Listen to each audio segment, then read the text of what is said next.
I am Mykhailo Bulik, born on May 13th, 1988. I was born in the Plevovskaya region, Sukharsky district, Sobok, Krivchan. I worked at the new sofa, earned money for the media.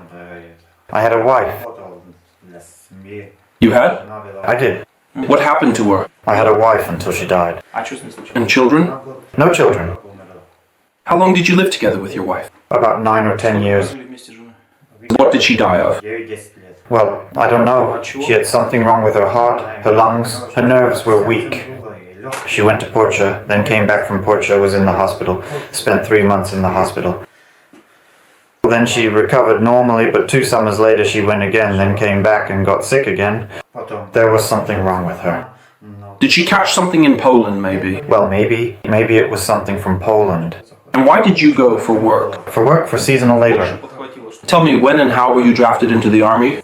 I was going to work, it was 8 in the morning, early, there was a car parked, a car was driving by, a police car.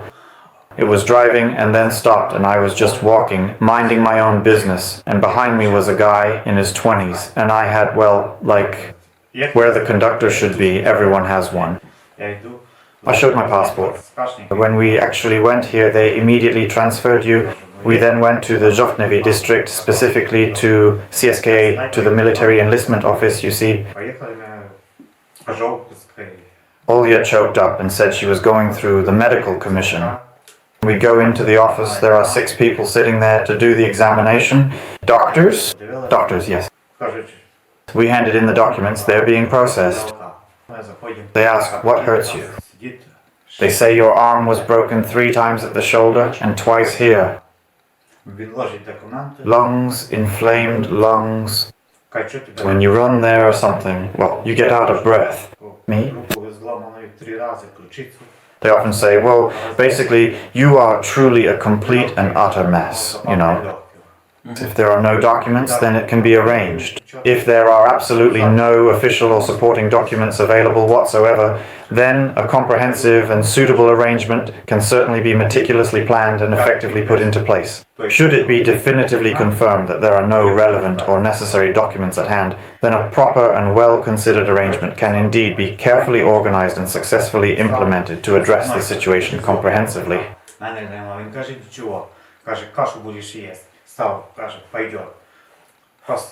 Every single psychiatrist is diligently keeping detailed records in a significant hurry, each and every one of them. And what? I was indeed in the hospital, but specifically within the psych system, Vitaly. Why exactly was I there? I started to slowly get up, to walk, to talk. Something significant was definitely going on with me. Now they take absolutely everyone, those who have toughened up, anyone at all. Whether blind or not, perhaps your arm truly hurts, and you simply cannot use it. There was a particular guy, approximately 30 years old, who was with us during the training period. But the poor guy, he genuinely couldn't see with his right eye, and he also couldn't see with his left eye either, not at all. He told me, it's fine, you'll just shoot with your left. The training lasted 35 days. For 2 weeks we went to classes, studied medicine. They told us about grenades there, but it's better if you never have to deal with that. For example, there are special people for that. Just so you know, it's better not to touch it. Then for 2 weeks, we went to the shooting range. At the range, we learned to take apart rifles, put them back together, and shoot at targets. What do you think yourself? Is that enough training for a fighter, and you didn't do your mandatory military service? I didn't serve. Then, after the training, we had another 35 days of exercises in our sector, and people would come, help us, and sort things out. They assigned everyone to different places. Well, they split up about half the group there. I got a call from my parents, and they told me that my wife had died. So they let me go home for 3 days. Oh, so you were already at the training camp, right? They let me go for 3 days. To be fair, they could have given me 15 days, right? Yeah. But they gave me 3 days. So I went for the funeral. And then back, right? Well, basically, I barely went back. I didn't return. Oh, you didn't go back. Yeah, I didn't go back. So basically, I stayed at home, then after the 9 days of mourning, that's how I left it. Well, I went to work, they gave me a job, I lived there, at work. Well, So you have go out, not to go out. so I only went home on Sundays. On Saturdays, and on Sundays I went home for the weekend, June 14th. I came home from work. In short, they took me back to the Central Control Center. In short, they took us to the Central Control Center and tied us up in Rivne. I was in Rivne for 21 days. They didn't teach me anything there. We arrived from here, Slavyansk. They said that the 60th Brigade is taking you in. They took me into the forest and changed my clothes. On the second day, they gave me an assault rifle and body armor. And basically, they sent us to the front, straight to the light duty, same as the first position. Listen, tell me, how do they send you to the front? Who's there? Does someone lead you? No one leads us, it's the drones that guide us. They took two of us away, gave one of us a radio, he went first, and a drone was flying above, telling us where to go, where to turn, and the two of us walked like that for about 7 or 8 kilometers. Tell me, how did you come across our guys and how did the handover of the client happen? They threw us into the basement, into the house, and said, there.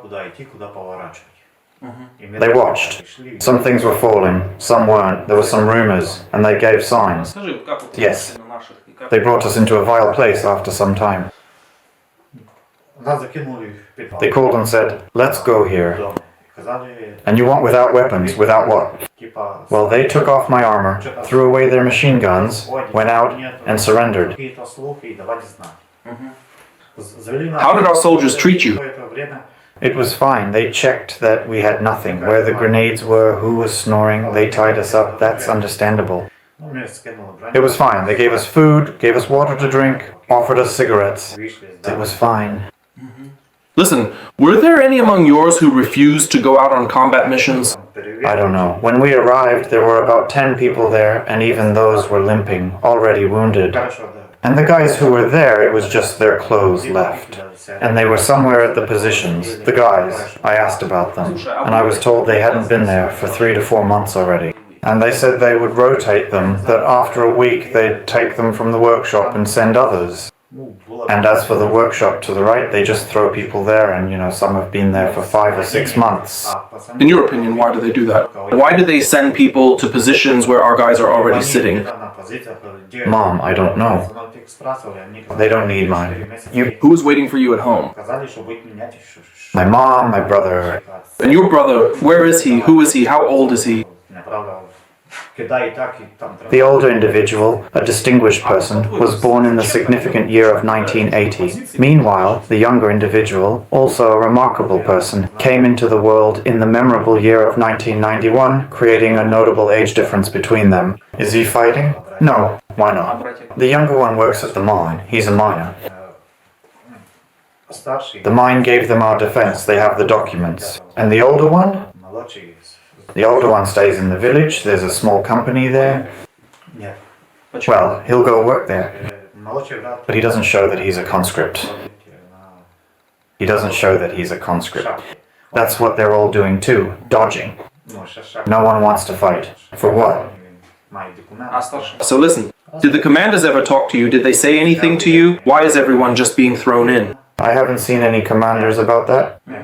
Before they told us 2 people were blown up, they were also hit by shrapnel, 2 were killed instantly. Are a lot of people dying on the way? A lot. The ones who went before us, they went on Saturday. They told us about 2 people, so right away, 200 teenagers were blown up. It was a shock. On the second day, after a week, another 200 were blown up. 1 was wounded, 1 was killed. And then on Tuesday or midweek, they took us out to Drawn after them. Well, it was kind of a salvation that we made it to the position, but we wouldn't stay at home. We surrendered there. Did you ever feel like refusing to carry out the task? Like go back? Or do they punish you for that? They punish you. There's some. Either both end up in prison or face charges that you're betraying your country or something like that. And for us, it's like the punishment becomes significantly harsher, and if not, then the consequence is a very substantial 20 years. Well, that's how it is, even for my father. So basically, you decided it was better to surrender to our side then? Yeah, then what would happen there afterwards? Do you think you were lucky that it all ended this way for you? I think yes, I was lucky. I want to live.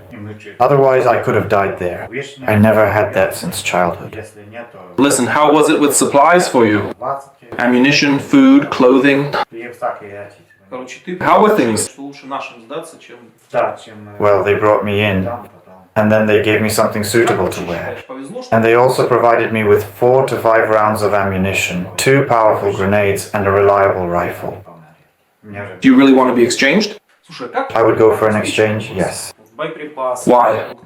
Well, my parents are there. Later, if I get better here, I won't be able to go there anymore, to my parents. And what if it happens again? Maybe something will change. Mom, I'm fine. The brothers too, Vova Boga, the sisters. No one is hurting me, they're feeding me. There's a place to sleep here, it's warm. There's water, I'm glad they give it to me. No one is hurting me, everything is fine. God's gift, it will come soon.